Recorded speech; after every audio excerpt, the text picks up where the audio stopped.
uma ameaça para muitas famílias. Crianças e adolescentes expostas nas redes sociais.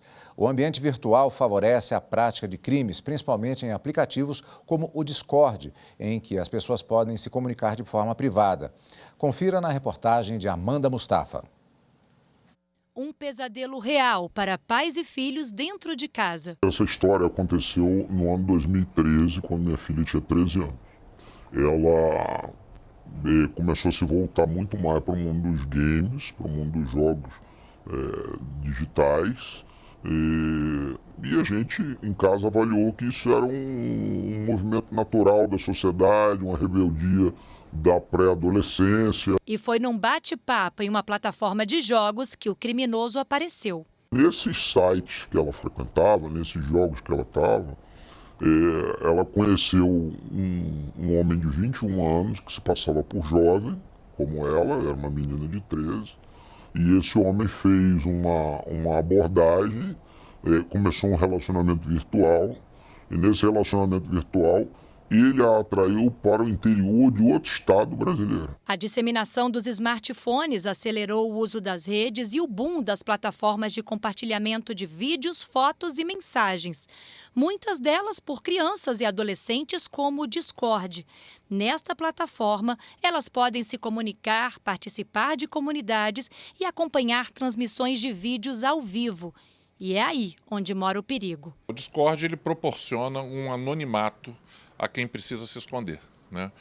Eu fiz alguns testes, para você se cadastrar é o nome de usuário e uma senha, você não precisa de um telefone, não precisa de nada maior de autenticação que proporcione uma segurança maior. Hoje, tanto crianças quanto adultos podem se cadastrar. Conteúdos perturbadores que incentivam a automutilação, crimes contra animais, abusos, pedofilia. As transmissões ao vivo não ficam registradas no aplicativo e são usadas por criminosos para criar desafios. No mundo digital, eles se travestem de pessoas famosas, se travestem de pessoas com outros nomes, né? Muitos homens dizem que são mulheres, né? E hoje, com a inteligência artificial, é muito simples de usarem um rosto, está ali na câmera e está mostrando um outro rosto para quem está assistindo. Então, isso hoje é simples, hoje não é, eu brinco que é uma Disneylândia para quem quer cometer esse tipo de crime. No Brasil, a lei que disciplina o uso das redes foi aprovada em 2014. É o Marco Civil da Internet. Pela norma, as plataformas não são responsabilizadas pela divulgação de conteúdos feita pelos usuários e só são obrigadas a retirar postagens do ar mediante ordem judicial. Aqui na Câmara dos Deputados, um projeto de lei em tramitação estabelece regras para a regulação das plataformas digitais e cria mecanismos para o combate às notícias falsas.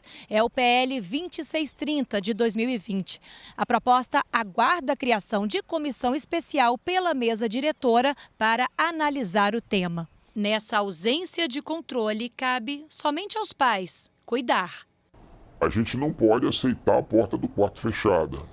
A gente não pode aceitar que isso aqui é meu território, principalmente vindo de adolescentes e pré-adolescentes, que são pessoas mais vulneráveis, são pessoas ainda com a personalidade de informação, e a gente não pode achar que a nossa educação é infalível. A gente tem que estar sempre fiscalizando.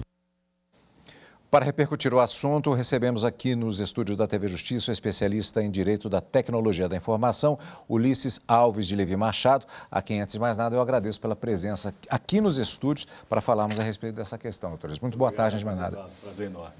Doutor Ulisses, há poucos dias, inclusive em outra entrevista, fazia-se referência, apesar de ser um outro tema, da dificuldade que existe em legislar em temas que se modificam muito rapidamente. A tecnologia, particularmente nessa questão da internet, desse tipo de crime, é um exemplo claro desse tipo de situação. Verdade. Nada muda mais que a tecnologia, né? Nós estamos discutindo hoje o caminho rumo à singularidade, rumo à aceleração tecnológica e, claro, essas mudanças precisam ser perseguidas pelo legislador. Já é difícil legislar sobre matéria ordinária. É dificílimo legislar em matéria criminal, principalmente, e deve continuar sendo difícil, né? Mas principalmente em matéria de crime cibernético. O arcabouço atual, ele dá algum sustentáculo ou ele está muito defasado?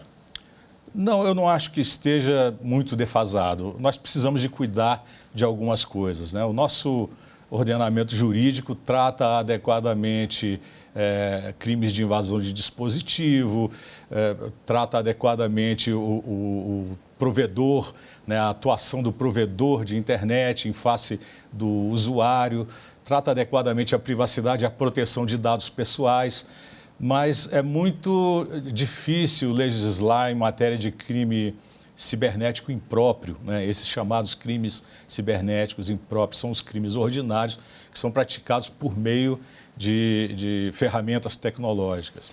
No caso dessa matéria especificamente, as redes sociais, especialmente essas que permitem um sistema fechado, onde você pode fazer ali um clube do mal, né? Mas é uma faca tramontina, ela não foi feita para matar ninguém, mas pode ser utilizada indevidamente. Legislar sobre isso é muito difícil. No caso, há uma exposição muito significativa em relação especificamente a esse aplicativo, o Discord, por conta das notícias que saíram sobre esse tipo de utilização. Mas o problema, na verdade, ele é mais profundo. O problema é mais profundo e envolve, inclusive, relações pessoais. Envolve a discussão sobre o melhor interesse do menor, envolve a necessidade de pais conversarem com filhos, e a gente sabe a dificuldade disso.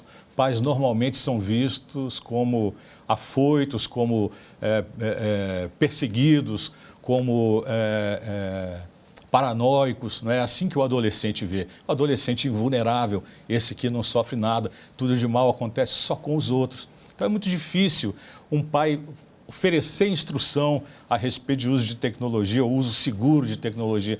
Imagine o pai que também não tem essa instrução, né? Então nós precisamos de cuidar dessa instrução. A SaferNet tem feito também no Brasil um trabalho nesse sentido de promover a educação digital para que a criança ouça isso não só do santo de casa, mas também do que faz milagre. É necessário mais esclarecimento, mais campanhas, falar-se das diversas plataformas que estão disponíveis e o que pode ser feito de bom e de mal? Claro, muita campanha e muita necessidade de conversar a respeito de tudo o que pode ser feito, de tudo que precisa ser pesquisado e de mudanças de comportamento de modo geral, né? Principalmente entre adolescentes.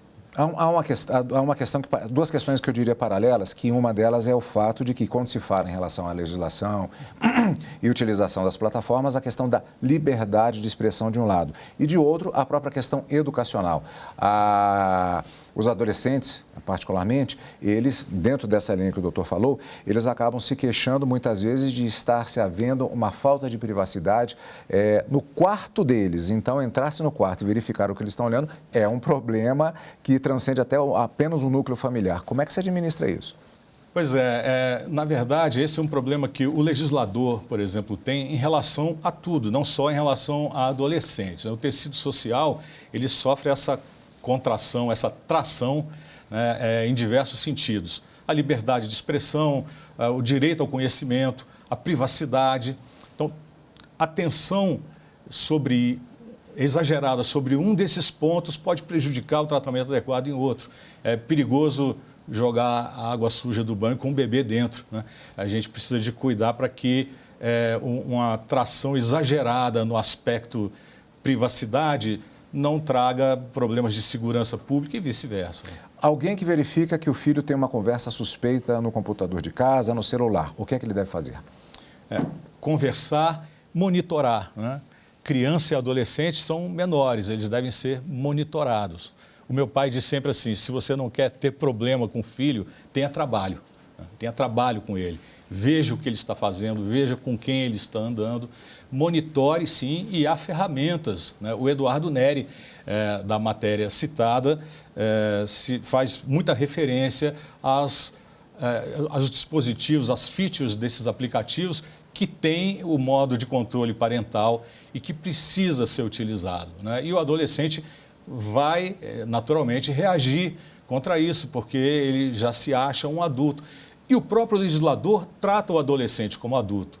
Repare, o artigo 14 da Lei Geral de Proteção de Dados diz que o adolescente não precisa do consentimento paterno, da autorização ou supervisão paterna para emitir consentimento, que é uma das bases legais de tratamento de dados pessoais.